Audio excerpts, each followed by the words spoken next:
What's going on, guys? We are into our second divisional playoff game here on Sunday. This one is going to be the nightcap between the New Orleans Saints and the Tampa Bay Buccaneers. If you are new to the channel, I am Hold the Door DFS. You can find me on Twitter, but please hit that subscribe button below. It is greatly appreciated.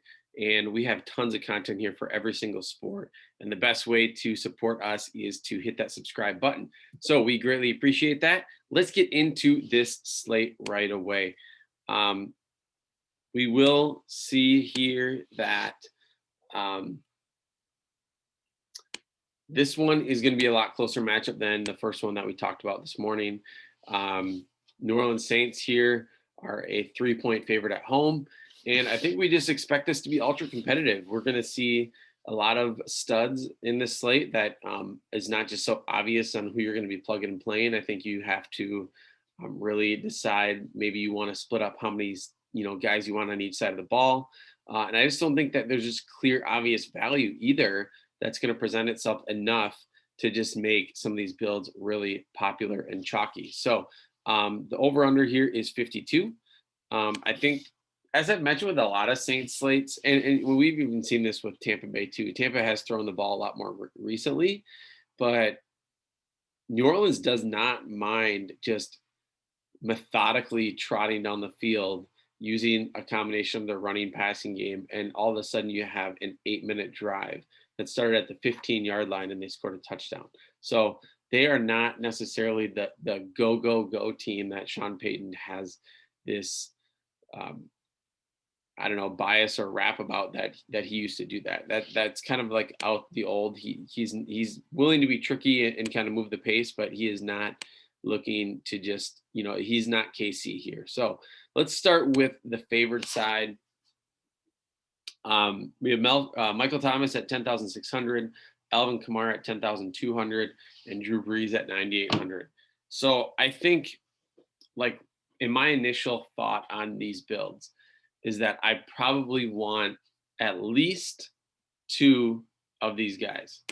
So however that's going to look, and however you're going to determine who you want, I think personally, I think Alvin Kamara is the first one that I want to play. I think we saw last game 23 carries. Now, granted, they were leading. They were willing to run the ball a lot there at the end.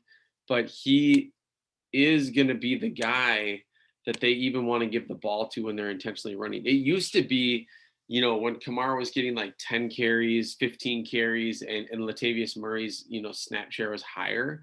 I think they really are going to depend on, and they like Kamara here as a runner. It is not a great matchup against Tampa Bay's run defense, which is pretty good. As you see here, opponent ranks second.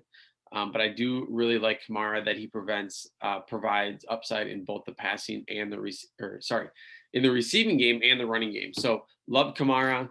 I can't talk you off of Thomas. Thomas was one of my favorite plays last week. And I think if they go down, Thomas is just going to absolutely smash his tag because Brees will be looking for him. That being said, you also have Drew Brees, who last week I ended up playing him, but I was a little bit cautious because of Taysom Hill, and not because of Taysom Hill just coming in and being, the quarterback. It's when we get into the red zone, there's always that risk that they bring in Taysom Hill at the 4-yard line instead of it being either my Kamara running it in or Brees throwing it in.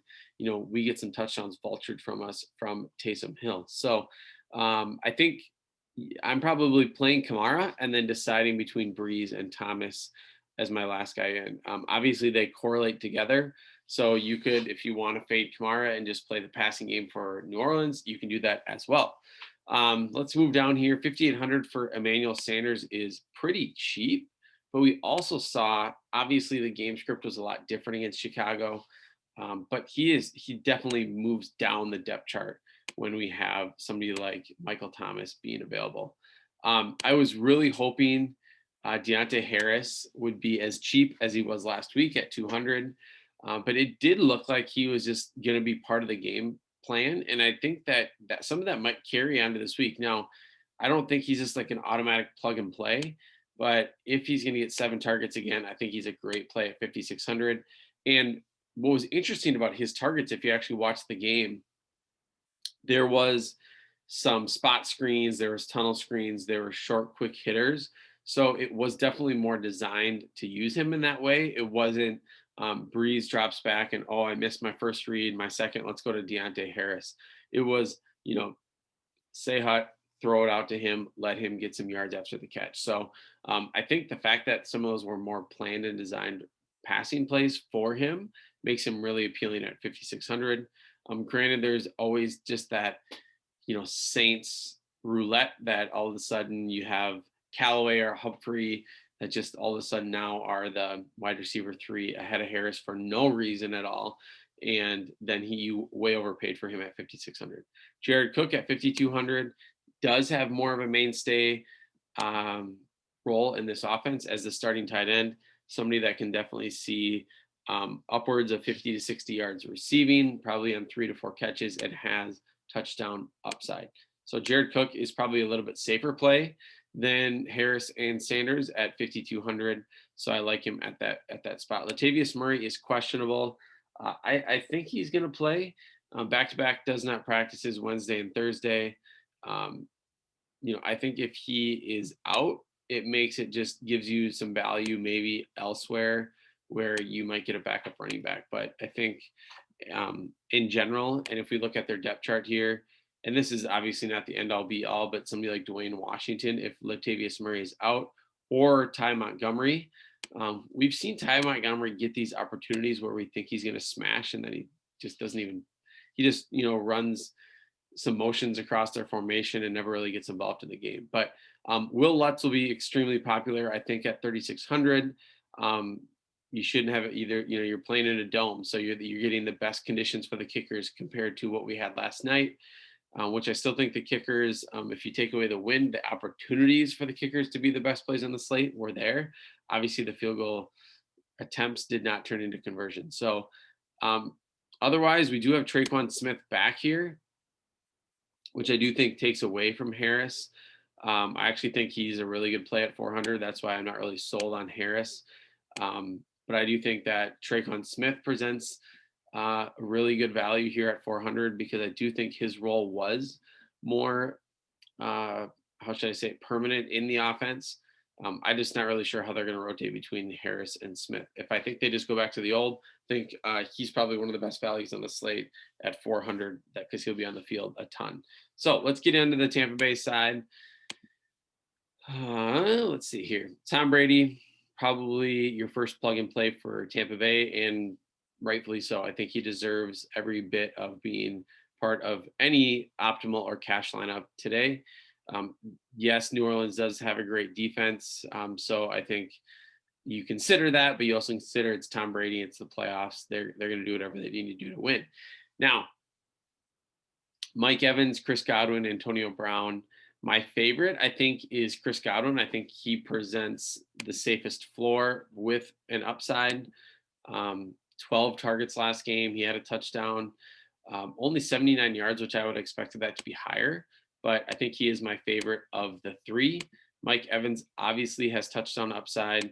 Last game, everybody thought he was limited or not coming off an injury, was maybe not going to play, and then comes out with 119 yards and obviously has touchdown upside. But I do think, he's going to probably draw the toughest matchup. And I think he still is dependent on longer plays and touchdowns. Antonio Brown at 7,800, also in play, had a touchdown last week. So, I mean, all these guys, for the amount that Tampa Bay is throwing lately, that it makes it hard to consider Rojo or Fournette. And obviously we saw the ghost Rojo just like not even play last week with like no news reporting before that. So, and now he's questionable. So if he does, it says here that said Adrian's added, if Jones is full speed by game time, he'd get his normal reps. If he gets his normal reps, then I think Leonard Fournette is too expensive at 6,800. So if Ronald Jones is out or is not up to full speed and just is like the emergency backup like he was last game, I think you can fire Fournette freely here at 6,800. Gronkowski is 5,000. Only had one target last week. I think people played him because just the playoff narrative and relationship between him and Brady, thinking that was just automatically going to produce results, and it obviously did not. So I think I would take the wait and see approach with Gronk. I prefer like Cook at the same price, or going down to the kickers like Ryan Suckup again, who's going to be kicking in a phenomenal environment here indoors. So Cameron Brate, 2000, I think will present a lot of value, especially after catching 4 balls for 80 yards on 6 targets last week. He obviously is playing enough of a role where he's getting enough snaps and 6 targets.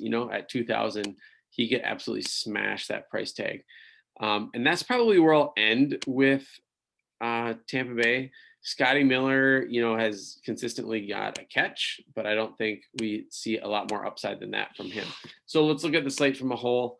I think a lot of people will be plugging in Brady and Kamara will probably be the first 2 options in.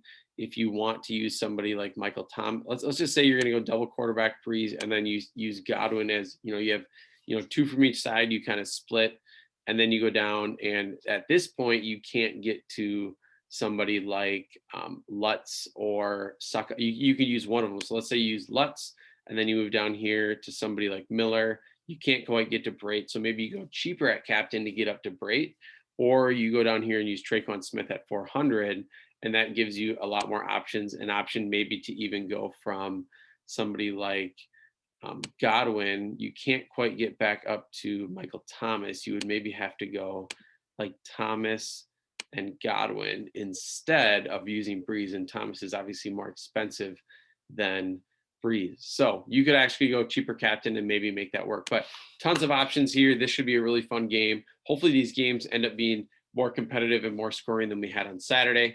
Again, if you are not a subscriber, hit that subscribe button. We greatly appreciate it. And we will see you on the winning side of both these showdowns, and then have our showdowns next weekend for our big important game. So, all right, thanks a lot. See you later.